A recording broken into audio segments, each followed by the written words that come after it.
रमेश रमेश संगे अच्छे अल्लाह दीपज्योति नमोस्तुते अच्छा अच्छा अच्छा दीपज्योति जनार्दन दीपं हरतु पापानि संध्यादीपं धर्म धर्म इल्लोड कड़े इल्लोड ಎಲ್ಲ ಆ ಪರಂಪರೆಯನ್ನ ಒಬ್ಬ ಸ್ಕ್ರಿಪ್ಟ್ ರೈಟರು ಒಬ್ಬ ಚಲನಚಿತ್ರ ನಿರ್ದೇಶಕನು ಅರ್ಥ ಮಾಡಿಕೊಂಡಾಗ ಅವನಿಗೆ ಇನ್ನಷ್ಟು ಶಕ್ತಿ ಬರುತ್ತೆ. ಇದಕ್ಕೊಂದು ಉದಾಹರಣೆ ಹೇಳಬೇಕು ಅಂದ್ರೆ ನಿಮಗೆ ನಮ್ಮ ತಮಿಳು ಸಿನಿಮಾಗಳ ಸ್ಕ್ರಿಪ್ಟು ಹಾಡುಗಳೆಲ್ಲ ಬರೆಯೋರು ಯಾರು ಅಂದ್ರೆ ಅಲ್ಲಿನ ಪ್ರಸಿದ್ಧ ಕವಿಗಳು, ಅಲ್ಲಿನ ಪ್ರಸಿದ್ಧವಾಗಿರುವಂತ ಕವಿಗಳು. ಆಮೇಲೆ ಮಲಯಾಳಿ ಸಿನಿಮಾಗಳನ್ನು ಕಳಿಸಿ ಇದು ವಾಸುದೇವ್ ನಾಯರ್, MT ವಾಸುದೇವ್ ನಾಯರ್ ಅವರಂತಹ ಒಬ್ಬ ಜ್ಞಾನಪೀಠ ಪ್ರಶಸ್ತಿ ಪುರಸ್ಕೃತ ಮಲಯಾಳಿ ಲೇಖಕ ಸ್ಕ್ರಿಪ್ಟ್ಗಳನ್ನು ಮಾಡೋರು, ಸಿನಿಮಾ ಡೈರೆಕ್ಟ್ ಮಾಡೋರು. ನಮ್ಮಲ್ಲೂ ಕನ್ನಡ ಲೇಖಕರು ಮಾಡಿದ್ದಾರೆ. ಕಂಬಾರರು ಮಾಡಿದ್ರು, ಕಾರ್ನಾಟರು ಮಾಡಿದ್ರು, ಲಂಕೇಶ್ ಮಾಡಿದ್ರು. ಇವರೆಲ್ಲರೂ ಕನ್ನಡ ಲೇಖಕರು ಸಿನಿಮಾಗಳನ್ನ ಮಾಡಿದ್ರು. ಆದ್ರೆ ಅವರು ಕೂಡ ಸಿನಿಮಾದ ಜನರ ಜೊತೆಗೆ ತಮ್ಮನ್ನ ಜೋಡಿಸ್ಕೊಳ್ಳದೆ ಹೋಗಿದ್ದು ಈ ಅಂತರ ಜಾಸ್ತಿ ಆಗೋದಕ್ಕೆ ಕಾರಣ ಆಗಿರ್ಬೋದು. ಅದಕ್ಕೆ ನಾನೀಗ ಒಂದು ಯೋಚನೆ ಮಾಡ್ತೀನಿ, ಇನ್ನೂ ಕಾರ್ಯ ಸಾಧುವೋ ಏನೋ ಗೊತ್ತಿಲ್ಲ ನನಗೆ. ನನ್ನ ಪ್ರಕಾರ ಕನ್ನಡದ ಮೊಟ್ಟ ಮೊದಲ ಸಿನಿಮಾ ನಿರ್ದೇಶಕ ಯಾರು ಅಂದ್ರೆ ನಾನು ಹೇಳೋದು 500 ವರ್ಷದ ಹಿಂದೆ ಕನ್ನಡದ ಮಹತ್ವದ ಕವಿ ಕುಮಾರವ್ಯಾಸ. ಗೊತ್ತೇನಮ್ಮ? ಕುಮಾರವ್ಯಾಸ ಮಹಾಕವಿ, ಕನ್ನಡದ ಮೊಟ್ಟ ಮೊದಲ ಸ್ಕ್ರಿಪ್ಟ್ ರೈಟರ್. ಅವನ ಕೈಲಿ ಏನಾದ್ರು ಕ್ಯಾಮ್ರಾ ಇದ್ದಿದ್ರೆ ಯಾವ ಬಾಹುಬಲಿ ಸಿನಿಮಾ ಕೂಡ ಅದ್ರ ಎದುರುಗಡೆ ಬಹಳ ದೊಡ್ಡದು ಅನಿಸ್ತಿರ್ಲಿಲ್ಲ. ನಿಮ್ಗೆ ಸುಮ್ಮನೆ ಅವನು ಬರ್ತಿದ್ದು ಒಂದೇ ಒಂದು ಸಾಲು ಹೇಳ್ತೀನಿ, 3 ಶಬ್ದ 4 ಶಬ್ದ ಇರೋದು ಗೊತ್ತಾಗತ್ತೆ ನೋಡಿ. ಬಾಹುಬಲಿ ಸಿನಿಮಾದಲ್ಲಿ ಈ ಸೈನಿಕರು ಎಲ್ಲ ಕಡೆಯಿಂದ ಬರೋದನ್ನ ತೋರಿಸ್ತಾರೆ. ಅದನ್ನು ಕುಮಾರವ್ಯಾಸ ಬರೀತಾನೆ. ಸೇನೆ ಬಂದುದು ಧರಣಿಯ ಗಲದಲ್ಲಿ. ನೋಡಿ, ಸೇನೆ ಬಂದುದು ಧರಣಿಯ ಗಲದಲ್ಲಿ. ಎಷ್ಟು ಜನ ಸೈನಿಕರು ಬಂದಿದ್ದಾರೆ ಅಂದ್ರೆ ಲೆಕ್ಕ ಹೇಳ್ತಾ ಇಲ್ಲ. ಸೈನಿಕರು ಎಷ್ಟು ಜನ ಬಂದಿದ್ದಾರೆ, ಭೂಮಿ ಯಾವ್ಯಾವ ಎಷ್ಟು ಅಗಲ ಇದೆಯೋ ಅಷ್ಟು ಅಗಲಗಳಿಂದ ಸೈನಿಕರು ಬರ್ತಾ ಇದ್ದಾರೆ, ಅಷ್ಟು ದೊಡ್ಡ ಸೈನ್ಯ ಬರ್ತಾ ಇದೆ ಅನ್ನೋಂಥದ್ದನ್ನ ಆ ರೂಪಕದಲ್ಲಿ ಹೇಳೋದಿದೆಯಲ್ಲ. ರೂಪಕ ಅಂದ್ರೆ ಸಿನಿಮಾ ಅಂತಾನೆ. ರೂಪಕ ಅಂದ್ರೆ ಶಬ್ದದಲ್ಲಿ ಬರೆಯುವ ಚಿತ್ರ. ಅವನ ರೂಪಕ ಸಾಮ್ರಾಜ್ಯದ ಚಕ್ರವರ್ತಿ ಅಂತ ಕರೀತಾರೆ. ಶಬ್ದಗಳಲ್ಲಿ ಬರೆಯುವ ಚಿತ್ರವೇ ರೂಪಕ ಅಂತೇಳಿ. ಹಾಗಾಗಿ ಕುಮಾರವ್ಯಾಸ ನನ್ನ ಪ್ರಕಾರ, ಬೇರೆಯವರು ಯಾರು ಒಪ್ತಾರೋ ಬಿಡ್ತಾರೋ ಗೊತ್ತಿಲ್ಲ, ಆದರೆ ನನ್ನ ಪ್ರಕಾರ ಕನ್ನಡದ ಮೊಟ್ಟ ಮೊದಲ ಸ್ಕ್ರಿಪ್ಟ್ ರೈಟರ್ ಮತ್ತು ನಿರ್ದೇಶಕ. ಅವನ ಹೆಸರಲ್ಲಿ ಸಾಹಿತ್ಯ ಅಕಾಡೆಮಿಯಿಂದ, ನಾನು ಯಾಕೆ ಹೇಳ್ತಾ ಇದ್ದೀನಿ ಅಂದ್ರೆ ಈ ಸಾಹಿತ್ಯ ಪರಿಷತ್ತಾಗ್ಲಿ, ಸಾಹಿತ್ಯ ಅಕಾಡೆಮಿಗಳಾಗ್ಲಿ, ಸಾಹಿತ್ಯಕ್ಕೆ ಸಂಬಂಧಪಟ್ಟ ಸಂಸ್ಥೆಗಳಾಗಲಿ ಸಿನಿಮಾದವ್ರನ್ನು ಹತ್ರ ಬಿಟ್ಕೊಂಡಿಲ್ಲ. ನೀವು ಗಮನಿಸಿರ್ಬೋದು ಇದನ್ನ. ಸಾಹಿತ್ಯ ಪರಿಷತ್ ಅವ್ರು ಬಿಟ್ಕೊಳ್ತಾರೆ. ಹೇಗಂತಂದ್ರೆ ಸಮ್ಮೇಳನಗಳಲ್ಲಿ ಕುಮಾರವ್ಯಾಸನ ಹೆಸರಲ್ಲಿ ಒಬ್ಬ ಬೆಸ್ಟ್ ಸ್ಕ್ರಿಪ್ಟ್ ರೈಟರ್ಗೆ ಸಾಹಿತ್ಯ ಅಕಾಡೆಮಿಯ ಪ್ರಶಸ್ತಿಯನ್ನ, ರಾಜ್ಯ ಮಟ್ಟದ ಪ್ರಶಸ್ತಿಯನ್ನ ಕೊಡಕ್ ಸಾಧ್ಯವಾ ಅಂತ ನಾನು ಯೋಚನೆ ಮಾಡ್ತಾ. ಇನ್ನು ನಿಮ್ಗೆ ಗ್ಯಾರಂಟಿ ಕೊಡಕ್ಕೆ ಸಾಧ್ಯ ಇಲ್ಲ, ಯಾಕಂದ್ರೆ ನನ್ನ ಸದಸ್ಯರ ಜೊತೆ ನಾನು ಚರ್ಚೆ ಮಾಡಿ ತೀರ್ಮಾನವನ್ನ ತಗೋಬೇಕಾಗುತ್ತೆ. ಹಾಗಾಗಿ ಆ ತರದ್ದು ಒಂದು ಸಂಬಂಧವನ್ನು ನಾವು ಪರಸ್ಪರ ಏರ್ಪಾಟ್ ಮಾಡಿಕೊಂಡಾಗ ಮಾತ್ರ ಕನ್ನಡದ ಶಕ್ತಿ ಬರುತ್ತೆ, ಕನ್ನಡ ಸಿನಿಮಾಗಳ ಶಕ್ತಿ ಬರುತ್ತೆ, ಕನ್ನಡ ಸಾಹಿತ್ಯಕ್ಕೂ ಶಕ್ತಿ ಬರುತ್ತೆ. ಇವೆಲ್ಲ ಪರಸ್ಪರ ಸಂಬಂಧ ಇರವು, ಇವೆಲ್ಲ ಪರಸ್ಪರ ಪ್ರೀತಿ ಇರವು. ಈ ಪ್ರೀತಿಯ ಬಾಂಧವ್ಯ ಅನ್ನೋದಿದೆಯಲ್ಲ, ಅದು ಬಹಳ ದೊಡ್ಡದು. ಆ ಬಾಂಧವ್ಯ ಹೇಗಿತ್ತು ಅನ್ನುವಂಥದ್ದನ್ನ ಈ ಸಿನಿಮಾದಲ್ಲಿ ನೀವು ನೋಡಕ್ ಸಾಧ್ಯ ಇದೆ. ಮುಂದೆ ಮಾತಾಡೋರು ಸಿನಿಮಾದ ಅನೇಕ ವಿವರಗಳನ್ನ, ಅದರ ಹಾಡುಗಳ ಬಗ್ಗೆ, ಸಂಗೀತದ ಬಗ್ಗೆ, ಅದರ ತಾಂತ್ರಿಕತೆಯ ಬಗ್ಗೆ ಬಹಳ ಸ್ಪಷ್ಟವಾಗಿ ನಿಮಗೆ ಚಿತ್ರಣವನ್ನ ಕೊಡುವಂತವ್ರು ಇದ್ದಾರೆ. ನಾನು ಬೇಗ ಹೋಗ್ಬೇಕಾಗಿರೋದ್ರಿಂದ ಟೀಸರ್ನ ಈ ಮೂಲಕ ಉದ್ಘಾಟನೆಯನ್ನ ಮಾಡಿ ಒಂದು ಟೀಸರ್ ನೋಡಿಕೊಂಡು ಇಲ್ಲಿಂದ ಹೊರಡ್ತಾ ಇದ್ದೀನಿ. ನಿಮ್ಮೆಲ್ಲರಿಗೂ ಶುಭವಾಗಲಿ. ಈ ಚಿತ್ರತಂಡಕ್ಕೆ, ಮುಖ್ಯವಾಗಿ ಈ ಚಿತ್ರದ ನಮ್ಮ ರಮಾನಂದ ಹೇಳ್ತಾ ಇದ್ರು, ಧರ್ಮ ಕೀರ್ತಿರಾಜ್ ಅವರ ಪುತ್ರ ಅಂತ ಹೇಳಿ.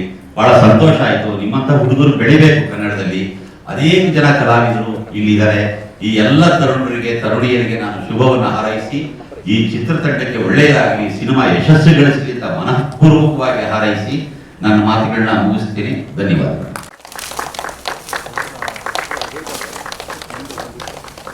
ಆಲ್ ದಿ ಬೆಸ್ಟ್ ಜಾಸ್ತಿ ಪ್ರೀತಿ ಚಿತ್ರತಂಡಕ್ಕೆ.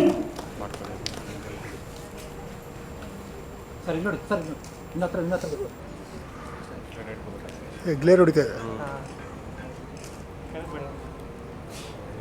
ಸ್ವಲ್ಪ ಕೆಳಗಡೆ ಬೆಂಡ್ ಮಾಡಕ್ಕೆ ಚಂದ್ರು, ಇದು ಕೆಳಗಡೆ ಬೆಂಡ್ ಮಾಡಕ್ಕಿಲ್ಲ, ಅದು ಸ್ವಲ್ಪ ಹಿಂಗೆ ಬೆಂಡ್ ಮಾಡಿ ಸರ್. ಹಾಂ ಕರೆಕ್ಟ್ ಇದೆ, ಹಂಗೆ ಹಂಗಿರಲಿ ಸರ್. ಧರ್ಮ ಡೈರೆಕ್ಟರ್ ಒಂದು ನಿಮಿಷ ಇಲ್ಲಿ ಸರ್.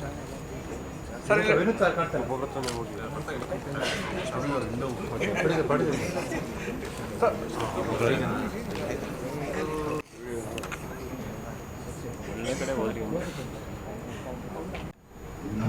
ಹಳ್ಳಿನಲ್ಲಿ ನಮ್ಮ ಸಿಟಿನಲ್ಲಿ ಒಂದು ಬಿಸ್ನೆಸ್ ಮಾಡಿಕೊಂಡು ಒಂದು ಸಣ್ಣ ದಾರಿನಲ್ಲಿ ಹೋಗ್ತಾ ಇದ್ದೆ.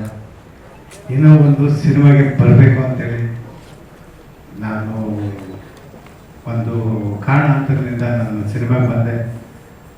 ನಿಜವಾದಂಥ ನಾನೇ ಓದಿರುವಂಥ ಸಿನಿಮಾಗೆ ನಾನು ಒಂದು ಪ್ರೊಡ್ಯೂಸರ್ ಆದೆ. ಇವತ್ತು ಅದೇ 7-8 ವರ್ಷದಿಂದ ನಮ್ಮ ತಮ್ಮನಾದ ಅರುಣ್ ಮನೋರು ನನಗೆ ಹೇಳ್ತಾನೆ ಇದ್ರು, ಬನ್ನಿ ಅಣ್ಣ ಒಂದು ಒಳ್ಳೆ ಸಿನಿಮಾ ಕೊಡೋಣ, ಬನ್ನಿ ಅಂತ ಹೇಳ್ತಾನೆ ಇದ್ರು. ಆದರೆ ನನ್ನ ಬಿಸ್ನೆಸ್ಸಲ್ಲಿ ನಾನು ಆಚೆ ಹೋಗೋದಕ್ಕೂ ಮತ್ತು ನಾನು ಬಂದಾಗ ಅವರು ಸಿಗ್ತಾನೆ ಇರಲಿಲ್ಲ. ನನ್ನ ಸಿನಿಮಾ ಅಂದರೆ ಹೋದಾಗ ಅವ್ರಿಗೆ ವಿಷಯ ಗೊತ್ತಾಯಿತು. ನನಗೆ ಫೋನ್ ಮಾಡಿ ಯಾವಾಗಲೂ ಹೇಳ್ತಾನೆ ಇದ್ರು, ಹಣ ಸಿಗ್ಬೇಕಣ್ಣ ನಿಮ್ಮ ಹತ್ರ ಮಾತಾಡಬೇಕು ಅಂದಾಗ ನನಗೆ ತುಂಬ ಖುಷಿ ಆಯಿತು. ಒಂದು 2 ದಿವಸ ಅವ್ರಿಗೋಸ್ಕರ ನಾನು ಎಲ್ಲೂ ಹೋಗಲಿಲ್ಲ, ಮನೇಲೇ ಇದ್ದೆ. ಮನೇಲಿದ್ದಾಗ ಬಂದು ವಿಷಯ ತಿಳಿಸಿದ್ರು, ಹಣ ಹಿಂಗೆ ಜಾಸ್ತಿ ರೀತಿ ನಾನು ಮಾಡಿದ್ದೀನಿ, ನೀವು ಖಂಡಿತವಾಗಿ ಆಡಿಯೋ ಲಾಂಚಿಗೆ ಖಂಡಿತವಾಗಿ ತಾವು ಬರಲೇಬೇಕು ಅಂದಾಗ ನನಗೆ ತುಂಬ ಖುಷಿ ಆಯಿತು. ಅದೇ 7 ವರ್ಷದ ಹಿಂಭಾಗ ನನಗೆ ಹೇಳಿದ್ರಲ್ಲ ಅಂತೇಳಿ ಮರ್ತೆ. ಆದರೆ ಇವಾಗ ನನಗೆ ತುಂಬ ಖುಷಿ ಆಗ್ತಾ ಇದೆ. ಇಲ್ಲಿ ಬಂದು ನಮ್ಮ ಮಾಧ್ಯಮದವರು ಮತ್ತು ನಮ್ಮ ಪ್ರೆಸ್ನವರು, ನಮ್ಮ ಪ್ರೊಡ್ಯೂಸರು, ನಮ್ಮ ಕೋಟೆ ಫ್ರೆಂಡ್ ಅವರು, ತುಂಬ ಸ್ನೇಹಿತರವರು, ಯಾವತ್ತೂ ಅವರು ಮುಖಪರಿಚಯ ನೋಡ್ತಾನೆ ಇರ್ತೀನಿ. ಹೆಚ್ಚು ಮಾತಾಡೋಕ್ಕಾಗ್ತಾ ಇರಲಿಲ್ಲ. ನಾನು ಹೆಚ್ಚು ಮಾತಾಡೋಕ್ಕಾಗ್ತಾರಲ್ಲ, ಯಾಕಂತಂದರೆ ನಾನು ಹೆಚ್ಚು ಎಲ್ಲೇನೋ ಸ್ಟೇಜ್ ಮೇಲೆ ಹೋಗಿ ನಾನು ಮಾತಾಡಲಿಲ್ಲ, ಕ್ಯಾಶುವಲ್ ಆಗಿ ನಾನು ಮಾತಾಡ್ತಾ ಇದ್ದೆ. ಇವತ್ತು ಈ ಸಿನಿಮಾಗೆ ಶುಭ ಕೋರ್ತಾ ಇದ್ದೀನಿ. ಯಾವತ್ತೂ ಮಾನವಿಗೆ ನಾನು ಇರ್ತೀನಿ, ಈ ಸಿನಿಮಾಗೆ ಯಾವತ್ತೂ ಶುಭ ಕೋರ್ತೇನೆ ಇರ್ತೀನಿ. Thank you. ಮೊದಲನೇ ಸರಿ ನನಗೆ ಅರುಣ್ ಮನೋಹರ್ ಸರ್ ನನಗೆ ಕತೆ ಬಂದು ಹೇಳಿದಾಗ, ಐ ಥಿಂಕ್ 2017-18 ಕೋವಿಡ್ ಮುಂಚೆ ಆಗಿದ್ದು. ಸೊ ಅವಾಗ ಬಂದು ನನಗೆ ಕತೆ ಹೇಳಿದಾಗ, ಇಲ್ಲ ಸರ್ ಮಾಡೋಣ, ತುಂಬ ಚೆನ್ನಾಗಿದೆ. ಅವ್ರ ನರೇಶನ್ ತುಂಬ ಚೆನ್ನಾಗಿತ್ತು. ಅದೇ ಥರ ಒಂದು ಪ್ಯೂರ್ ಒಂದು ಇಂಟೆನ್ಸ್ ಲವ್ ಸ್ಟೋರಿ ಯಾವ ಥರ ಇರುತ್ತೆ, ನಿಮಗೆ ತುಂಬ ಚೆನ್ನಾಗಿ ಸೂಟ್ ಆಗುತ್ತೆ, ಮಾಡಿದ್ದು ಅಂತ ಕನ್ವಿನ್ಸ್ ಮಾಡಿದ್ರು. ಸೊ ತುಂಬ ಇಷ್ಟ ಆಗಿ ಈ ಸಿನಿಮಾ ಮಾಡಿದ್ದೀನಿ. ಅದೇ ಥರ ನಮ್ಮ ಶ್ರೀರಾಮ್ ಕೊಡತಿ ಸರ್ ಅವರು ಫಸ್ಟು ಅವರು ಆ್ಯಕ್ಚುಲಿ ಮೂಲತಃ ಅವರು ರಿಯಲ್ ಎಸ್ಟೇಟು ಮತ್ತು ಬಿಲ್ಡಿಂಗ್ಸು, ಸೊ ಈ ಥರ ಇದೆಲ್ಲ ಪ್ರೊಫೆಷನಲ್ ಇರೋದು. ಬಟ್ ಅವರು ಸಿನಿಮಾ 2018 ನಾವು ಸ್ಟಾರ್ಟ್ ಮಾಡಿದಾಗ ಇವಾಗ ಬಿಡುಗಡೆ ಹಂತಕ್ಕೆ ಬಂದೈತೆ. ಬಟ್ ಯಾವತ್ತೂ ಅವರು ಸಿನಿಮಾಗೆ ಏನೂ ಕಮ್ಮಿ ಮಾಡಿಲ್ಲ. ಯಾಕಂದರೆ ಒಬ್ಬೊಬ್ಬರು ಏನಾಗುತ್ತೆ 3 ವರ್ಷ 4 ವರ್ಷ ಆದಮೇಲೆ ತುಂಬ ಒಂಥರ ಬೇಜಾರಾಗಿರುತ್ತೆ, ಅಯ್ಯೋ ಏನಪ್ಪ ಇಷ್ಟು ವರ್ಷ ತೊಗೊತಾ ಇದೆ, ಏನಾಗುತ್ತೆ ಅಂತ. ಬಟ್ ಅವರು ಪ್ರತಿಯೊಂದು ಹಂತದಲ್ಲೂ ಒಂದು ತುಂಬ ಪ್ಯಾಷನೇಟ್ ಆಗಿ, ಇಲ್ಲ ಸರ್ ಚೆನ್ನಾಗಿ ಮಾಡೋಣ, ಚೆನ್ನಾಗಿ ರಿಲೀಸ್ ಮಾಡೋಣ, ಸಿನಿಮಾನ ಆಡಿಯೋ ಲಾಂಚ್ ಚೆನ್ನಾಗಿ ಮಾಡೋಣ, ಪಬ್ಲಿಸಿಟಿ ಏನೇನು ಬೇಕು ಎಲ್ಲ ಥರ ಮಾಡಿಕೊಂಡು ಸಿನಿಮಾಗಳು ಮಾಡೋಣ ಅಂತ. ಸೊ ಅದಕ್ಕೆ ಅವ್ರಿಗೆ ಹ್ಯಾಟ್ಸ್ ಆಫ್ ಹೇಳಬೇಕು. ಯಾಕಂದರೆ ಇವತ್ತು ಒಂದೊಂದ್ಸರಿ ನೋಡಿದಾಗ ಸಿನಿಮಾಗಳು ನೀವೇ ನೋಡ್ತಾ ಇದ್ದಾರೆ, ಕಂಟಿನ್ಯೂಸ್ ಸಿನಿಮಾಗಳು ಪ್ರೇಕ್ಷಕರ ಕೊರತೆ ಅದು ಅಂತ. ಆಮೇಲೆ ಸುಮಾರು ಜನ ಪ್ರೊಡ್ಯೂಸರ್ಸ್ ಡೈರೆಕ್ಟರ್ಸ್ ಎಲ್ಲ ಬಂದು ಯಾರು ಸಿನಿಮಾಗೆ ಬರ್ತಿಲ್ಲ ಅಂತ. ಬಟ್ ಆ ಟೈಮಲ್ಲೂ ನೀವು ಧೈರ್ಯ ಮಾಡಿ, ಇಲ್ಲ ಒಂದು ನಂಬಿಕೆ ಇದೆ ಸಿನಿಮಾ ಮೇಲೆ, ನಿಮಗೆ ಸಿನಿಮಾ ಚೆನ್ನಾಗಿ ಬಂದೈತೆ, ಚೆನ್ನಾಗಿ ಮೂಡ್ ಬಂದೈತೆ, ಚೆನ್ನಾಗಿ ಆ್ಯಕ್ಚುಲಿ ಪಬ್ಲಿಸಿಟಿ ಮಾಡಿ ಚೆನ್ನಾಗಿ ಒಂದು ಒಳ್ಳೆ ಕಂಟೆಂಟ್ ಇದ್ರೆ ಇವತ್ತು ಸಿನಿಮಾ ನೋಡ್ತಾರಂತ ನೀವು ಹೇಳ್ತಾ ಇದ್ರಿ ನನಗೆ. So hats off to you sir, thank you so much. ಹಾಗೂ ಈ ಸಿನಿಮಾಲಿ ಕೃಷಿತ ಪಂಡ ನನ್ನ ಜೋಡಿಯಾಗಿ ನಡೆಸಿದ್ದಾರೆ. And nice combination. ಆಮೇಲೆ ಲಕ್ಷ್ಮೀದೇವಿ ಅಮ್ಮ ಅವರಿದ್ದಾರೆ. So it was good working. ಆಮೇಲೆ ಮುರಳಿ ಅವರು, ಶೋಭಾ ಅವರು, so they are renowned the pair ಅವರು. So it was wonderful working with everybody. And ನಮ್ಮ ಮಲ್ಲಿಕಾರ್ಜುನ್ ಸರ್, DOP ಆಗಿ ಸತೀಶ್ ಸರ್, ಮಲ್ಲಿಕಾರ್ಜುನ್ ಸರ್ ತುಂಬ ಸಪೋರ್ಟಿವ್ ಆಗಿದ್ರು throughout the cinema. Mallikarjun sir ಅಂತೂ ತುಂಬ ರೇಗಿಸ್ಕೊಂಡು ನನಗೆ ಶೂಟಿಂಗ್ ಟೈಮಲ್ಲಿ ತುಂಬ ಇಷ್ಟ ಎಂಜಾಯ್ ಅಲ್ಲ. ಸೊ ಆ್ಯಂಡ್ ಇವತ್ತಿನ ನಮ್ಮ ಆ್ಯಕ್ಚುಲಿ ಈ ವೇದಿಕೆಗೆ ಇವತ್ತು ಆ್ಯಕ್ಚುಲಿ ನಾವೇನು ಆಡಿಯೋ ಲಾಂಚ್ ಅಂತ ಕರಿತೀವಿ. ಐ ಥಿಂಕ್ ವಿನೀತ್ ಅವರು, I think is the main hero ಇವತ್ತು ಈ ಸಿನಿಮಾಗೆ. ಯಾಕಂದರೆ ಸಾಂಗ್ ತುಂಬ ಚೆನ್ನಾಗಿ ಮೂಡಿ ಬಂದೈತೆ. ಆ್ಯಂಡ್ ಪ್ರೀವಿಯಸ್ ನಾನು ರೆಕಾರ್ಡಿಂಗ್ ಟೈಮಲ್ಲೂ ಕೇಳಿದೆ, ತುಂಬ ಚೆನ್ನಾಗಿದೆ. ಆಲ್ ದ ವೆರಿ ಬೆಸ್ಟ್ ನಿಮಗೆ. ಆ್ಯಂಡ್ ವಿಜಯ್ ಪ್ರಕಾಶ್ ಸರ್ ಎಲ್ಲ ಸಾಂಗ್ ಹಾಡಿದ್ದಾರೆ. It's very nice and all the best. I mean ಇಡೀ ಚಿತ್ರತಂಡಕ್ಕೆ. ಐ ಮೀನ್ ನಾವು ಇದೊಂದು ಪ್ರಯತ್ನ ಅಂತಲೇ ಹೇಳ್ಬೋದು. ಒಂದು ತುಂಬ ವರ್ಷಗಳ ನಂತರ ಸಿನಿಮಾಗಳು ರಿಲೀಸ್ ಮಾಡ್ತಾ ಇದೀವಿ. ಬಟ್ ಒಂದು ಪ್ರಯತ್ನ. ಆ್ಯಂಡ್ ಮಾಸ್ಟರ್ ಗೋಲ್ಡ್ ಮಾಸ್ಟರ್ ಮಾಡ್ಬಿಟ್ಟೆ sir, gold master song shoot ಟೈಮಲ್ಲಿ ನಾವು KGF ಎಲ್ಲ ಶೂಟ್ ಮಾಡಿದ್ದೀವಿ. ಸೊ ಆ ಟೈಮಲ್ಲಿ ತುಂಬ ಸಪೋರ್ಟಿವ್ ಆಗಿದ್ದು. ಆಮೇಲೆ ಮೈಸೂರು ರಾಮಾನಂದನ್ ಸರ್ ತುಂಬ ಹಿರಿಯರು, ಅವ್ರ ಜೊತೆ ಆ್ಯಕ್ಟ್ ಮಾಡಿದ್ರೆ ತುಂಬ ಖುಷಿ ಆಯಿತು. Bank Janardhan sir. ಸೊ ಯಾರು ಹೆಸರು ಮಾಡ್ಕೊಡಿದ್ರೆ sorry. And thank you so much. Jasthi Preethi ಸಿನಿಮಾದ ಮೈಕ್ ಹತ್ರ. ಜಾಸ್ತಿ ಪ್ರೀತಿ ಸಿನಿಮಾದ ತಂಡದ ಎಲ್ಲ ಟೆಕ್ನಿಷಿಯನ್ಸು ಮತ್ತೆ ನಮ್ಮ ಪ್ರೊಡ್ಯೂಸರ್ಸು, ಕೋಆರ್ಟಿಸ್ಟು, ನಿರ್ದೇಶಕರು ಅರುಣ್ ಸರ್. ಅವರೆಲ್ಲ ಅಂದರೆ ನಮಗೆ ಬೇಸಿಕಲಿ ಸ್ಟೇಜ್ ಮೇಲೆ ನಾವು ಮೀಟಿ ಇರ್ತಾ ಇರಲಿಲ್ಲ. ಅವ್ರ ಸಪೋರ್ಟಿಂದನೇ ನಾವು ಈ ಸ್ಟೇಜ್ ಮೇಲೆ ಇದ್ದೀವಿ. ಎಸ್ಪೆಷಲಿ ಶೋಭಾ ಅವರು,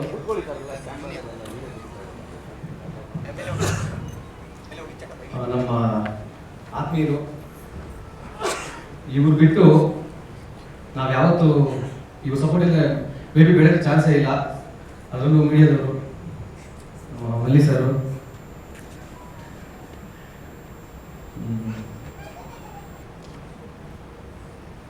ಮೇ ಬಿ ಈ ಸಿನಿಮಾ 4 years ಏನೋ ಆಯಿತು.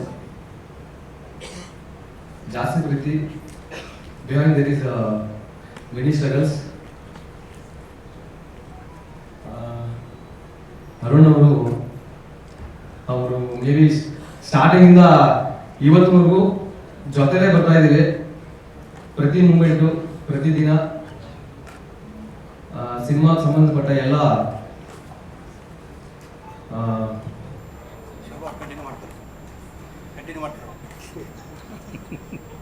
ಸಿನಿಮಾ ಸಂಬಂಧಪಟ್ಟ ಎಲ್ಲ ವಿಷಯಗಳನ್ನ ಜೊತೆಲಿ ತರಿಸ್ಕೊಂಡು ಇಲ್ಲಿವರೆಗೂ ತಂದಿದ್ದಾರೆ, ತರಿಸಿದ್ದಾರೆ. ಆ್ಯಂಡ್ ಎಸ್ಪೆಷಲಿ ನಮ್ಮ ಪ್ರೊಡ್ಯೂಸರ್ ಶಿವರಾಮ್ ಸರ್, ನಾನು ಪ್ರೀತಿಯಿಂದ ಮಾವ ಅಂತ ಕರಿತೀನಿ ಅವ್ರನ್ನ, ಅವತ್ತಿನರು. ಮತ್ತೆ ನಮ್ಮ ಕೃಷ್ಣಪ್ಪ ಅವರು, ವೇಣು ಸರ್ ಮೇ ಬಿ ನಮಗಿಲ್ಲ. ಮತ್ತೆ ಓಕೆ, ಪಾತ್ರ ಬಗ್ಗೆ ನಿಮ್ಮ ಪಾತ್ರದ ಬಗ್ಗೆ ಈ ಸಿನಿಮಾದಲ್ಲಿ ಒನ್ ಆಫ್ ದ ಪೇರು ನನ್ನ ಕ್ಯಾರೆಕ್ಟ್ರು ರಾಮು ಅಂತ ಬಿಟ್ಟು ಸಿನಿಮಾದಲ್ಲಿ ಒಂದು ತೀರಾ ಅಮಾಯಕನ ಥರ ಇರುವಂಥ ಕ್ಯಾರೆಕ್ಟ್ರು ಕೊಟ್ಟಿದ್ದಾರೆ. ಏನೋ ನಿಮ್ಮ ಆಶೀರ್ವಾದದಿಂದ ಮಾಡಿದ್ದೀನಿ. ಮೇ ಬಿ ನಿಮ್ಗೆ ಇಷ್ಟ ಆಗ್ಬೋದು. ನಿಮ್ಮ ಸಪೋರ್ಟು ತುಂಬ ಬೇಕು ನಮಗೆ. ಮುಂದೆ ಈ ಥರ ಸಿನಿಮಾಗಳನ್ನ ಮಾಡಬೇಕು ಅಂತ ತುಂಬ ಬಯಸ್ತೀವಿ. ಸೊ ಎಲ್ಲದಕ್ಕೂ ನಿಮ್ಮ ಆಶೀರ್ವಾದ ಬೇಕೇ ಬೇಕು. ನಿಮ್ಮ ಆಶೀರ್ವಾದ ಇರುತ್ತೆ ಅಂತ ಬಯಸ್ತಾ ಇದ್ದೀವಿ. ಸೊ ನೆಕ್ಸ್ಟ್ ಶೋಭಾ ಕೊಡ್ತಾ ಇದ್ದೀನಿ. ಮೂವಿ ಪ್ರೊಡ್ಯೂಸರ್ ಸರ್ಗೆ, ಶ್ರೀರಾಮ್ ಸರ್ಗೆ, ಮತ್ತೆ ಡೈರೆಕ್ಟರ್ ಮೈಕ್ ಹತ್ರ. ತುಂಬ ಥ್ಯಾಂಕ್ಸ್ ಹೇಳ್ತೀನಿ. ಬಿಕಾಸ್ ನಾನು ಇಲ್ಲಿ ಬಂದು ನಿಂತ್ಕೊಳ್ಳೋದು ಸ್ಟೇಜ್ ಮೇಲೆ ಅವರೇ ಕಾರಣ. ಆ್ಯಂಡ್ ಸೆಕೆಂಡ್, ನಮ್ಮ ಟೀಮ್ ಟೆಕ್ನಿಷಿಯನ್ಸ್ ಆಗಲಿ ಅಥವಾ ಒಂದು ಆ್ಯಕ್ಟರ್ ಅಂದರೆ ಆರ್ಟಿಸ್ಟ್ ಆಗಲಿ ಎಲ್ಲರೂ ಸಪೋರ್ಟಿಂಗ್ ತುಂಬ ಚೆನ್ನಾಗಿದೆ. ಆ್ಯಂಡ್ ಧರ್ಮಂಕಿತ್ ಸರ್ ಅವ್ರದ್ದೊಂದು ತಾಳ್ಮೆ ಆ್ಯಂಡ್ ಒಂದು simple sit which I like. And this is my 9th movie which I'm acting in. This is my 5th movie. Now I'm acting in 9th movie. In all the language ನಾನು act ಮಾಡ್ತಾ ಇದ್ದೀನಿ. And ಎಲ್ಲ language ನಮಗೆಲ್ಲ support ಅವಶ್ಯಕತೆ ಇದೆ. And ಈ ಮೂವಿನ specially ನಮ್ಮ producer sir ಮತ್ತು ಡೈರೆಕ್ಟರ್ ಸೇರಿ ತುಂಬ ಜಾಸ್ತಿ ಪ್ರೀತಿನ ಮಾಡಿದ್ದಾರೆ. ಸೊ ನಾವು ಜಾಸ್ತಿ ಪ್ರೀತಿಯಿಂದ ಅಭಿನಯಿಸಿದ್ವಿ. ನೀವೆಲ್ಲರೂ ಜಾಸ್ತಿ ಪ್ರೀತಿ ನಮ್ಮ ಮೂವಿನ ನೋಡಿ ಸೊ ನಮ್ಮೆಲ್ಲರನ್ನ ಪ್ರೋತ್ಸಾಹಿಸಬೇಕಂತ ಕೇಳ್ಕೊಳ್ತೀವಿ. Thank you so much. And ಇಲ್ಲಿ ಇರುವಂತಹ ಎಲ್ಲ ಸಾಂಗ್ಸ್ಗಳು ತುಂಬ ಚೆನ್ನಾಗಿದೆ, ಅದ್ಭುತವಾಗಿ ಮೂಡಿ ಬಂದಿದೆ. ಆ್ಯಂಡ್ ಒಳ್ಳೆ ಸಿಂಗರ್ಸಿಂದ ಆ್ಯಂಡ್ ಅಭಿನಯ ಆ್ಯಂಡ್ ಡೈರೆಕ್ಷನ್ ಎಲ್ಲ ತುಂಬ ಚೆನ್ನಾಗಿದೆ. ಮತ್ತು ಮೂವಿನೂ ಅಷ್ಟೇ ತುಂಬ ಡಿಫ್ರೆಂಟಾಗಿ ಆ್ಯಂಡ್ 2 ಟೈಪ್ ಆಫ್ ಲವ್ ಸ್ಟೋರೀಸಲ್ಲಿ ಯಾವ ಥರ ಡಿಫ್ರೆನ್ಸ್ ಇದೆ ಅನ್ನೋದನ್ನು ಈ ಮೂವಿಲಿ ತೋರಿಸಿದ್ದಾರೆ. ಸೊ ನಿಮಗೆಲ್ಲರೂ ಇಷ್ಟ ಆಗುತ್ತೆ ಅಂತ ಖಂಡಿತ ಅಂದ್ಕೊಂಡಿದ್ದೀವಿ. ನೋಡಿ ಆ್ಯಂಡ್ ಖುಷಿ ಪಡಿ ನಮ್ಮ ಪ್ರೋತ್ಸಾಹಿಸಿ. Thank you. ಈ ಒಂದು ಸಾಲನ್ನ ಹೇಳಿ ನಾನು ಮಾತನ್ನು ಮುಗಿಸ್ತೀನಿ.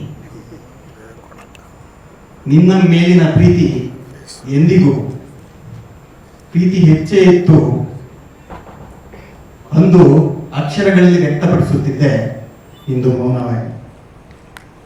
ಪ್ರೀತಿ ಅದು ಯಾವುದೇ ಆಗಿರಲಿ, ಗೆದ್ದ ಪ್ರೀತಿ, ಸೋತ ಪ್ರೀತಿ, ಪ್ರೀತಿಯ ಭಾವಗಳನ್ನ ಭಾವನೆಗೆ ತರಲಿಕ್ಕೆ ಅಥವಾ ಭಾಷೆಗೆ ತರಲಿಕ್ಕೆ ಎಲ್ಲರೂ ಸೋತವರಿಗೆ, ಎಲ್ಲರೂ ಕವಿಗಳಲ್ಲ. ಸೊ ಪ್ರೀತಿಯ ಅವ್ಯಕ್ತ ಭಾವ ಈ ಜಾಸ್ತಿ ಪ್ರೀತಿ. ಸೊ ಎಲ್ಲರೂ ಪ್ರೀತಿನ ಹೇಳ್ಕೊಳ್ಳಿಕ್ಕೆ ಕಂಪ್ಲೀಟ್ಲಿ ಫೀಲ್ ಏನಾಗ್ತಾ ಇದೆ ಒಳಗಡೆ ಅದನ್ನ ಎಕ್ಸ್ಪ್ರೆಸ್ ಮಾಡಕ್ ಖಂಡಿತ ಆಗಿರೋದಿಲ್ಲ, ಸೋತಿರ್ತೀವಿ ಎಲ್ಲರೂ. ಸೊ ಅಲ್ಲಿ ಏನನ್ನು ಸೋತಿದೀವಿ ಅದನ್ನ ನೀವು ಇಲ್ಲಿ ನೋಡ್ಬೋದು. ಒಮ್ಮೆಲೆ ಪ್ರೀತಿ ಸೋತೋಯ್ತು ಅಂದ್ಕೊಂಡ್ಬಿಡ್ತೀವಿ. ಸೊ ಸೋತಿರಲ್ಲ, ಮತ್ತೆ ಎಲ್ಲೋ ಬಂದು ಗೆಲ್ಲುತ್ತೆ. ಗೆದ್ದೇ ಬಿಟ್ವಿ ಅನ್ಕೊಂತೀವಿ, ಮತ್ತೆ ಸೋತೋಗಿರುತ್ತೆ. ಗೊತ್ತಿಲ್ಲ ಆ ಆಟಗಳು. ಪ್ರತಿ ಸಿನಿಮಾ ಅಂತದಾಗ ಕೂಡ ಕಾಮನ್ ಆಗಿ ನಾವು ನೋಡೋಂಥದ್ದು ಲವ್ ಸ್ಟೋರಿ ಇದ್ದೇ ಇರುತ್ತೆ ಸಿನಿಮಾದಲ್ಲಿ. ಅದೇ ಲವ್ ಸ್ಟೋರಿಯನ್ನ ಹೊಸದಾಗಿ ನೀವು ನೋಡಬಹುದು, ಹೊಸ ಒಂದು ಅನುಭವ ಈ ಒಂದು ಜಾಸ್ತಿ ಪ್ರೀತಿಯ ಅಂದ್ರೆ ಜಾಸ್ತಿ ಪ್ರೀತಿಯಿಂದ. ಸೊ ಹಾಗಾಗಿ ಯಾಕೆ ಜಾಸ್ತಿ ಪ್ರೀತಿ ಕಡಿಮೆ ಪ್ರೀತಿ ಇಲ್ವಾ ಅಂತ ನಮ್ಮ ಫ್ರೆಂಡ್ಸ್ ಎಲ್ಲ ಕೆಲವರು ನನ್ನ ಹತ್ರ ರೇಗಿಸಿದ್ರು. ಕಡಿಮೆ ಪ್ರೀತಿ ಇಲ್ವಾ, ಯಾಕೆ ಜಾಸ್ತಿ ಪ್ರೀತಿ ಅಂತ. ಸರಿ, ಜಾಸ್ತಿ ಪ್ರೀತಿ ಅನ್ನೋದು ಏನಿದೆ, ಇಂಗ್ಲಿಷಲ್ಲಿ ಒಂದು ಯಾವುದೋ ಒಂದು ಲೆಟರ್ ಬರಬೇಕಾದ್ರೆ, ಬರೀಬೇಕಾದ್ರೆ, ಯಾವ್ದಾದ್ರು ಆತ್ಮೀಯವಾಗಿ ಹೇಳ್ಬೇಕಾದ್ರೆ, ಒಂದು ಮೆಸೇಜ್ ಮಾಡಬೇಕಾದ್ರೆ ಕೊನೆಯಲ್ಲಿ ಒಂದು ವರ್ಡ್ ಬರ್ತೀವಿ, ವಿತ್ ಲಾಟ್ಸ್ ಆಫ್ ಲವ್ ಅಂತ. ಅದನ್ನ ಅದಕ್ಕೆ ಯಾರು ತಲೆ ಕೆಡಿಸ್ತಾರಲ್ಲ, ಕ್ವೈಟ್ ಕಾಮನ್ ಅಂತಾರೆ. ಕನ್ನಡದಲ್ಲಿ ಅದನ್ನೇ ಜಾಸ್ತಿ ಪ್ರೀತಿ ಅಂತಂದ್ರೆ ಅದೇ ಜಾಸ್ತಿ ಪ್ರೀತಿ, ಕಡಿಮೆ ಪ್ರೀತಿ ಇಲ್ವೋ, ಅಷ್ಟೊಂದು ಜಾಸ್ತಿನೋ. ಸೊ ಅಷ್ಟೊಂದು ಜಾಸ್ತಿ ಹೇಗಾಗತ್ತೆ ಅಂತ ಸಿನಿಮಾ ನೋಡಿದಾಗ ಪ್ರತಿಯೊಬ್ಬರಿಗೂ ಗೊತ್ತಾಗುತ್ತೆ. ಬೇಸಿಕಲಿ ಸಿನಿಮಾ ಕತೆ ಉಟ್ಕೊಂಡಿದ್ದು ನಮ್ಮ ಅನುಭವ ಹೇಳ್ತಿದ್ರಾಗಲೇ ಖಂಡಿತ ಹೌದು. ಕೆಲವು ವರ್ಷಗಳಿಂದ ಒಂದು ಫೇಸ್ಬುಕ್ ಅಲ್ಲಿ ನಮಗೆ ಸ್ಕ್ರೋಲ್ ಮಾಡ್ತಾ ನೋಡ್ತಿರ್ಬೇಕಾದ್ರೆ ಒಂದು ಲೇಡಿ ಫೋಟೋ, ಒಂದು ಫೋಟೋ ನೋಡಿದೆ. ಅದು ಯಾವ ಕಡೆ ಆಗ್ತಾರೋ ಫೋಟೋ ನೋಡಿದೆ ಅಂತ ಕರಳು ಚುರ್ರದ್ದು ನನಗೆ. ಸೊ ಆ ಕರಳು ಚುರ್ರದ್ದು ಇವತ್ತು ಜಾಸ್ತಿ ಪ್ರೀತಿಯಾಗಿದೆ. ಸೊ ಅದ್ಭುತವಾದ ಸಿನಿಮಾ, ವಿಶೇಷವಾದ ಅಂದ್ರೆ ಇದುವರೆಗೂ ನೀವು ನೋಡ್ತಾ ಇರ್ತಕ್ಕಂಥ ಒಂದು ಲವ್ ಸ್ಟೋರಿ ನೋಡಬಹುದು ಈ ಸಿನಿಮಾ ಮುಖಾಂತರ ಅಂತ ಭರವಸೆ ಕೊಡಬಲ್ಲೆ. ಮೇಲಾಗಿ ಒಂದು ಸಿನಿಮಾ ಗೆದ್ದು ಹೊರಗಡೆ ಬರಬೇಕು ಅನ್ನೋದಾದ್ರೆ ಮೊದಲನೇದಾಗಿ ಮಾಧ್ಯಮ ಕಾರಣ ಆಗುತ್ತೆ ಸರ್. ಒಂದು ಚಿಕ್ಕ ಹೆಮ್ಮರವಾಗಿ ಬೆಳೆಯಬಹುದಾದಂತಹ ಒಂದು ಚಿಕ್ಕ ಬೀಜ ಒಳ್ಳೆ ಪರಿಸರ ಸಿಕ್ಕರೆ ಮಾತ್ರ ಅದು ಮರ ಆಗುತ್ತೆ, ಇಲ್ಲಾಂದ್ರೆ ಮರ ಆಗೋದಿಲ್ಲ. ಸೊ ಹಾಗೇನೆ ಒಂದು ಒಳ್ಳೆ ಮರವಾಗಬಲ್ಲ ಸಿನಿಮಾ ನನ್ನ ಜಾಸ್ತಿ ಪ್ರೀತಿ, ಇದು ಬೀಜ. ಸೊ ಎಲ್ಲ ಸಾರ್ವಜನಿಕರು ಮೀಡಿಯಾದ ಮುಖಾಂತರ ಸಪೋರ್ಟ್ ಸಿಕ್ಕಿದೆ ಅನ್ನೋದಾದ್ರೆ ಐ ಆಮ್ ಶ್ಯೂರ್ ಜಾಸ್ತಿ ಪ್ರೀತಿ ಒಂದು ಎಮ್ಮರವಾಗಿ ಬೆಳೀತದೆ. ಆ ಒಂದು ಆಶೀರ್ವಾದ ನಿಮ್ಮಿಂದ ಸಿಗಬೇಕು ನನಗೆ ಅಂತ ಎಕ್ಸ್ಪೆಕ್ಟ್ ಮಾಡ್ತಾ ಇದ್ದೀನಿ. Thank you. ಅಲ್ಲಿಂದ ಮೆಜೆಸ್ಟಿಕ್ ಬಂದು ಅಲ್ಲಿಂದ ನಮ್ಗೆ ಇಲ್ಲಿ 18 ಕಿಲೋಮೀಟರ್ ಹೋಗುತ್ತೆ. ಫಸ್ಟ್ ಶೋ ಬಂದು ನೋಡಿಕೊಂಡು ಹೋಗ್ತಾರೆ. ದಿನೇ ಕೆಲಸ ಫಸ್ಟ್ ಮಾಡ್ಕೊಂಡು ಹೋಗ್ತಾರೆ. ಹೀಗೆ ನನ್ನ ರಿಲೇಷನ್ ಬಿಸ್ನೆಸ್ ನಾನು ಇದಕ್ಕೆ ನಮಗೆ ಅದೇ ಮೂವಿಗಳ ನೋಡ್ತಾ ನನಗೆ ಏನಾದ್ರು ಮಾಡಬೇಕು ಅನ್ನೋದೊಂದು ಮನಸ್ಸಿಗೆ ಬಂತು. ಅದೇ ಟೈಮಲ್ಲಿ ನಮ್ಮ ಅರುಣ್ ಅವರು ನಮ್ಗೆ ಸಿಕ್ಕಿದ್ರು. ಈ ಥರ ನನ್ನ ಹತ್ರ ಒಂದು ಕಥೆ ಇದೆ, ನೀವು ಮಾಡ್ತೀರಾ ಮಾಡಿ ಅಂತ ಹೇಳಿದೆ. ಅದಕ್ಕೆ ನಾನು ಹೇಳಿದೆ, ಕತೆ ಹೇಳಪ್ಪ, ಕತೆ ಕೇಳೋಣ. ಕತೆ 2 ಸರಿ ಕೇಳಿದೆ, ಚೆನ್ನಾಗಿ ಅನ್ನಿಸ್ತು. ಆಮೇಲೆ ಸರಿ ಅಂದ್ಬಿಟ್ಟು ಮಾಡೋದು ಸರಿ ರೆಡಿ ಮಾಡಿದ್ವಿ. ಆಮೇಲೆ ಅದೇ ಟೈಮಲ್ಲಿ ನಮಗೆ ಕೋವಿಡಿಂದ ನಮಗೆ ಸ್ವಲ್ಪ ಲೇಟ್ ಆಯಿತು. ಇಲ್ಲದ ಇಷ್ಟು ಸಿನಿಮಾ ಯಾವುದು ರಿಲೀಸ್ ಆಗಬೇಕಾಗಿತ್ತು, ಕೋವಿಡಿಂದ ಲೇಟ್ ಆಯಿತು. ಆಮೇಲೆ ನಮಗೆ ಸ್ಟಾರ್ಟಿಂಗ್ ಇದು ಶೂಟಿಂಗ್ ಟೈಮಲ್ಲಿ ನಮ್ಮೆಲ್ಲ ಕಲಾವಿದರು, ನಮ್ಮ ವಿಕಿ ಮುರಳಿಯವರು, ಕೃಷಿ ತಪ್ಪಣ್ಣವರು, ಮತ್ತು ಬ್ಯಾಂಕ್ ಜನಾರ್ದನ್ ಅವರು, ಮತ್ತು ರಮಾನಂದ್ ಅವರು ಎಲ್ಲರೂ ಚೆನ್ನಾಗಿ ನಾವು ಓದ್ಕೊಂಡು ಕೆಲಸ ಮಾಡೋದು. ಯಾರು ಏನು ಇವತ್ತಿಗೇನು ತೊಂದರೆ ಆಗಿಲ್ಲ ನಮಗೆ. ಚೆನ್ನಾಗಿ ಬಂದಿದೆ, ಹಾಡುಗಳೆಲ್ಲ ಚೆನ್ನಾಗಿ ಬಂದಿದೆ. ಎಲ್ಲ ದೊಡ್ಡ ದೊಡ್ಡವರೆಲ್ಲ ಆಡಿದ್ದಾರೆ, ಚೆನ್ನಾಗಿದೆ. ನೋಡಿ ನಮಗೆ ಇದರಿಂದ ನೀವೆಲ್ಲರೂ ನಮ್ಗೆ ಸಪೋರ್ಟ್ ಮಾಡ್ಬೇಕಂದ್ಬಿಟ್ಟು ನಾವು ನಿಮ್ಮಲ್ಲಿ ಕೇಳ್ಕೊಳ್ತೀವಿ. ನಾನು ಇದರಲ್ಲಿ ಒಂದು ರೋಲ್ ಆಕ್ಟ್ ಮಾಡಿದ್ದೀನಿ. ಕ್ಯಾರೆಕ್ಟರ್ ಡಿಟೆಕ್ಟಿವ್ ಕ್ಯಾರೆಕ್ಟರ್ ಮಾಡಿದ್ದೀನಿ. ಆಸೆ ಇದೆ. ಯಾಕಂದ್ರೆ ಕನ್ಸಲ್ ಸರಿ ನಾನು ಪೊಲೀಸ್ ಆಗಬೇಕು ಅನ್ಕೊಂಡು ಕನ್ಸಲ್ ನನಗೆ ಅದೇ ಥರ ಇದೆಲ್ಲ ಆಯಿತು. ಕ್ಲಿಯರ್ ಆಯಿತು. ಒಂದು ಸಲ ಮಾತು ಮುಗಿಸ್ತೀನಿ. But musically from my point of view ಅದೊಂದು ಲವ್ ಸ್ಟೋರಿ ಇತ್ತು. So all the shades of love ಏನೇನು ಬೇಕಿತ್ತು ಅದೆಲ್ಲ ಅದಕ್ಕೆ ಸಂಬಂಧಪಟ್ಟದ್ದು ಸಾಂಗ್ಸ್ ಎಲ್ಲ ಮಾಡಿದ್ದೀನಿ. 5 ಸಾಂಗ್ಸ್ ಇದೆ. ಅನುರಾಧ ಭಟ್ ಅವರು, ವಿಜಯ್ ಪ್ರಕಾಶ್ ಅವರು, ಬದ್ರಿ ಪ್ರಸಾದ್ ಅವರು, ಮತ್ತೆ ಸುಪ್ರಿಯಾ ರಾಮ್ ಅವರು ಹಾಡಿದ್ದಾರೆ. ಮತ್ತೆ ಇಬ್ಬರು ಹೊಸ ಸಿಂಗರ್ಸ್ ಇಂಟ್ರೊಡ್ಯೂಸ್ ಮಾಡಿದ್ದೀವಿ. ಅವ್ರ ಹೆಸರು ಮಲ್ಲಿಕಾರ್ಜುನ್ ಅಂತ ಮತ್ತೆ ಪ್ರಿಯಾ ಮಾಲಿ ಅಂತ. ಪ್ರಿಯಾ ಮಾಲಿ ಅವರು ಆಕ್ಚುಲಿ ನಮ್ಮ ಸಾಂಗ್ ಹಾಡಿದ್ಮೇಲೆ ಅವರಿಗೆ ಈ ಜವಾನ್ ಸಿನಿಮಾದಲ್ಲಿ ತಮಿಳು ವರ್ಷಲ್ಲ ಅವ್ರಿಗೆ ಹಾಡಕ್ಕೆ ಒಂದು ಆಪರ್ಚುನಿಟಿ ಸಿಕ್ತು. with Anirudh. But that was our discovery, so we are proud of it. So that's it. Songs ಬರ್ದಿರೋದು ಅರುಣ್ ಮಾನವ್ ಆಕ್ಚುಲಿ ತುಂಬಾ ಚೆನ್ನಾಗಿ ಬರ್ತಾರೆ. Is basically a writer. ಅವರು ನನಗೆ ಫಸ್ಟ್ ಮೀಟ್ ಆದಾಗ ಜಸ್ಟ್ ಆಸ್ ಡೈರೆಕ್ಟರ್ ಅಂತ ಬಂದು ಕತೆ, ಈಗ ಎಷ್ಟು ಜನ ಡೈರೆಕ್ಟರ್ಸ್ ಬಂದು ಕತೆ ಹೇಳ್ಬೇಕಾದ್ರೆ ಶಾರ್ಟ್ಸ್ ಹೇಳ್ಬಿಡ್ತಾರೆ ಅವರು. ಬಟ್ ಇವ್ರು ಗೊತ್ತಾಗುತ್ತೆ ಇವ್ರು ರೈಟರ್ ಅಂತ, ಬಿಕಾಸ್ ಈ came and told me a story, actual story ಹೇಳಿದ್ರು ಅವರು, like a story teller, which is a very good thing. ಯಾಕಂದ್ರೆ ಒಂದು ಸಿನಿಮಾಗೆ ನಮ್ಗೆ ಬೇಕಾಗಿರೋದು ರೈಟರ್ಸ್. ಈಗ ಲಾಟ್ ಆಫ್ ಫಿಲ್ಮ್ಸ್ ಯಾಕೆ by they falling flat is writing ಕಮ್ಮಿ ಇದೆ, ವಿಜುವಲ್ಸ್ ಇದೆ, ಸಿನಿಮಾಟೋಗ್ರಫಿ ಇದೆ, ಮ್ಯೂಸಿಕ್ ಇದೆ, ಎಲ್ಲ ಇದೆ, ರೈಟಿಂಗ್ ಕೊರತೆ ಬರುತ್ತೆ. I think Arun Manav is a very good find, ಯಾಕಂದ್ರೆ ಅವರು ಪ್ರಾಪರ್ ರೈಟರ್. ಸೊ ಈಗ ನಾವು ಏನು ಬೇರೆ ಭಾಷೆಗಳೆಲ್ಲ ನೋಡ್ತಾ ಇದೀವಿ, ಮಲಯಾಳಂ ಫಿಲ್ಮ್ ಫಾರ್ ಎಕ್ಸಾಂಪಲ್ ನಾವು ನೋಡ್ತಾ ಇದೀವಿ, ಎಷ್ಟು ಚೆನ್ನಾಗಿ ಬರ್ತಾ ಇದೆ, ಒಳ್ಳೆ ಸಿನಿಮಾ ಮಾಡ್ತಾ ಇದ್ದಾರೆ, because they have a long history of supporting writers, respecting writers. ನನ್ಗೆ ಅನಿಸ್ತಾ ಇದೆ ಈ ಸಿನಿಮಾ ಮೂಲಕ ಇವರು ಒಂದು ರೈಟರ್ ಆಗಿ ಬೇಸಿಕಲಿ ನಿಮಗೆ ಕಾಣಿಸ್ಕೊಳ್ತಾರೆ. I think is a good writer. ಮತ್ತೆ ಸಿನಿಮಾ ತುಂಬಾ ಚೆನ್ನಾಗಿ ಬಂದಿದೆ, ಇಟ್ಸ್ ರಿಯಲಿ ಗುಡ್. ಸೊ ನಿಮ್ಮೆಲ್ಲ ಸಪೋರ್ಟ್ ಇರಲಿ, ಅಂಡ್ ಹಾಡುಗಳು ಕೇಳಿ ಹೇಗಿದೆ ಅಂತ. Thank you so much. ಒಂದು 20% ಅವ್ರಿಗೇನು ಬೇರೆ ಕೆಲಸ ಇತ್ತು, ಅಲ್ಲಿ ಹೋಗಿದ್ದು ಫೋನ್ ಮಾಡಿದ್ರೆ ಮಾಡ್ತೀವಿ ಅಂತ ಅದನ್ನು ಮಾಡಿಕೊಟ್ಟಿದ್ದೀನಿ. ಎಲ್ಲರೂ ನಾನು ನಮಸ್ಕಾರ ಹೇಳ್ತೀನಿ. ಮುಂದೆ ಎಲ್ಲರಿಗೂ ನಮಸ್ತೆ. ಈ ಸಿನಿಮಾ ನನಗೆ ಫಸ್ಟ್ ಮೂವಿ. ಆ್ಯಕ್ಚುಲಿ ನಾನು ಒಂದು ಸ್ಟುಡಿಯೋದಲ್ಲಿ ವರ್ಕ್ ಮಾಡ್ತಿದ್ದಾಗ ಅವ್ರನ್ನ ಮೀಟ್ ಮಾಡಿದ್ದೆ. ಸೊ ಆವಾಗ ಈ ಕಾನ್ಸೆಪ್ಟ್ ಬಗ್ಗೆ ಮಾತಾಡಿದಾಗ ಓಕೆ ಬ್ರದರ್ ಮಾಡ್ಬೋದು ಅನ್ನೋ ಡಿಸ್ಕಷನ್ಸ್ ಮಾಡಿದ್ವಿ. ಆಮೇಲೆ ಲೊಕೇಶನ್ಸು ತುಂಬ ಬೇರೆ ಬೇರೆ ಲೊಕೇಶನ್ಸ್ ನೋಡೋ ಒಂದು ಸಿಚುವೇಶನ್ಸ್ ಬಂದಾಗ ಎಲ್ಲನೂ ನಿಯರ್ ಬೈ ಸಿಗ್ತೀವಿ ನಮಗೆ. ಇದರಲ್ಲಿ ಒಂದು ಫಾರೆಸ್ಟ್ ಆಗಲಿ, ಒಂದು ಫೈಟ್ ಸೀನ್ ಇರುತ್ತೆ, ಅದು ಸರ್ಜಾಪುರಲ್ಲಿ ಇದೆ ಅಂತ ಯಾರಿಗೂ ಗೊತ್ತಿಲ್ಲ, ನಿಜ ನನಗೆ ಗೊತ್ತಿಲ್ಲ. ಸರ್ಜಾಪುರಲ್ಲಿ ಆಲ್ಮೋಸ್ಟ್ ಈಗ ಅದನ್ನ ಕ್ಲೋಸ್ ಮಾಡಾಗ ಫಾರೆಸ್ಟ್. ಸೊ ಅಂಥ ಲೊಕೇಶನ್ಸ್ ಆಗಲಿ, ಪ್ಲಾನಿಂಗ್, ಎಕ್ಸಿಬಿಷನ್ಸು, ಇದನ್ನು ತುಂಬ ಡಿಸ್ಕಷನ್ಸ್ ಮಾಡಿದ್ವಿ. ಆ್ಯಂಡ್ ಟೆಕ್ನಿಕಲಿ ನಾನು ಅವ್ರ ಹತ್ರ ಕೇಳಿದ್ದು ಬಂದ್ಬಿಟ್ಟು ಒಂದು ಒಳ್ಳೆ ಎಕ್ವಿಪ್ಮೆಂಟ್ಸ್ ಹಾಕಿ ಒಳ್ಳೆ ಟೀಮ್ ಜೊತೆ ವರ್ಕ್ ಮಾಡಿದ್ರೆ ಇದೊಂದು ದಿ ಬೆಸ್ಟ್ ಔಟ್ಪುಟ್ ಸಿಗ್ಬೋದು ಅನ್ನೋದು ನಾನು ಅವ್ರ ಹತ್ರ ಕೇಳ್ಕೊಂಡೆ. ಸೊ ಅವಾಗ ನಾನು ಮಲ್ಲಿಕಾ ಸರ್ನ ಮೀಟ್ ಮಾಡಿದ್ವಿ. ಇವ್ರ ಟೀಮ್ ಬಗ್ಗೆ ಮಾತಾಡಬೇಕಂದ್ರೆ ಇಟ್ಸ್ ಆಸ್ ಎ ಫ್ರೆಶರ್ ನಾನು ವರ್ಕ್ ಮಾಡಿದಾಗ ಅವ್ರ ಟೀಮ್ ಸಪೋರ್ಟ್ ಚೆನ್ನಾಗಿತ್ತು ನನಗೆ. ಈಚ್ ಎವ್ರಿ ಅಸಿಸ್ಟೆಂಟು ಕೋಆಪ್ರೇಟ್ ಮಾಡಿದ್ದಕ್ಕೆ ಇಲ್ಲೊಂದು ಔಟ್ಪುಟ್ ನನಗೆ ಬೆಸ್ಟಾಗಿ ಸಿಕ್ತು. ಈ ಸಿನಿಮಾ ದಿ ಬೆಸ್ಟು ಟ್ರೈ ಮಾಡಿದ್ದು ಮೊದಲು ಆ್ಯಕ್ಚುಲಿ ನಮ್ಮ ಪ್ರೊಡ್ಯೂಸರ್ ಸರ್ ಶಿವರಾಮ್ ಸರ್ನ ಮೀಟ್ ಮಾಡಿದಾಗ ಅವ್ರ ಮೋಟಿವ್ ಬೇರೆ ಇತ್ತು. ಬಟ್ ಅವ್ರು ಎವ್ರಿ ಡೇ ಕೇಳೋದು ನನ್ನ ಇವತ್ತು ಹೆಂಗಿತ್ತು, ಚೆನ್ನಾಗಿ ಬಂದಿದೆಯಾ, ಒಂದು ಪ್ರಶ್ನೆ ಇತ್ತು ಅವ್ರಿಗೆ. ಆ್ಯಂಡ್ ಫೈನಲಿ ನಾವು ಒಂದು ಔಟ್ಪುಟ್ ತಂದ್ವಿ. Dharma sir is a special person. First ಮೂವಿಯಲ್ಲಿ ಒಂದು ದೊಡ್ಡ ಹೀರೋ ಜೊತೆ ವರ್ಕ್ ಮಾಡಿದಾಗ ನನಗೆ ಹೆಂಗೆ ನಾನು ಜಸ್ಟಿಫೈ ಮಾಡ್ತಿದ್ದೀನ ಫ್ರೇಮಲ್ಲಿ, ನಾನು ಅವ್ರನ್ನ ಕರೆಕ್ಟಾಗಿ ಆ ಫೋಕಸ್ ಆಗಲಿ, ಲೈಟಿಂಗ್ ಆಗಲಿ ಮಾಡ್ತಿದ್ದೀನಿ ಅನ್ನೋ ನನಗೊಂದು ಇದಿತ್ತು. ಬಟ್ ಈ ಕೋಆಪರೇಟೆಡ್ ವೆರಿ ವೆಲ್, ಮಾರ್ಕಿಂಗು ಎಲ್ಲನೂ ಅವರು ಒಂದು ಪ್ರೊಫೆಷನಲ್ ಆಗಿ ನನಗೆ ಒಂದು ಸಪೋರ್ಟ್ ಕೊಟ್ಟರು. Each every artist, Murali sir ಆಗಲಿ, ಹೀರೋಯಿನ್ಸ್ ಆಗಲಿ, ಎಲ್ಲ ಆರ್ಟಿಸ್ಟು ಒಳ್ಳೆ ಕೋಆಪರೇಟ್ ಮಾಡೋದು. ಸೊ ನನಗೆ ಫಸ್ಟ್ ಮೂವಿ ಒಂದು ಬೆಸ್ಟ್ ಎಕ್ಸ್ಪೀರಿಯನ್ಸ್. Thank you.